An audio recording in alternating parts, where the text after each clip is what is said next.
أهلا وسهلا يا جماعة.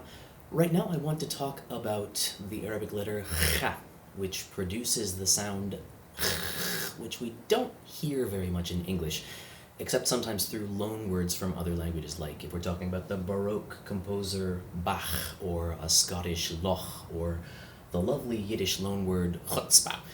We make this sound by raising the very back of our tongue up to the very back of our soft palate, that spot on the roof of your mouth where things turn from hard to soft, and keeping those muscles relaxed while we push some air through the spot where they meet.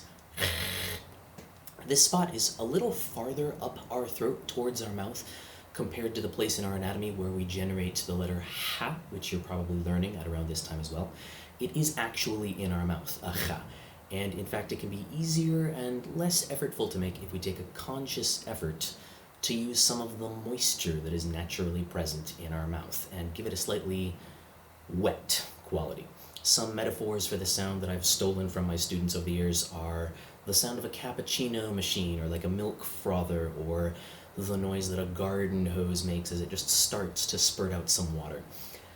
I think it's important when we're talking about this letter and practicing its pronunciation accurately to point out that if you, like me, grew up in a language culture where this sound, this phoneme, isn't regularly used, there can be a little bit of emotional hesitancy, because in those cultures it can feel like an impolite noise. It's considered impolite to let other people hear our saliva.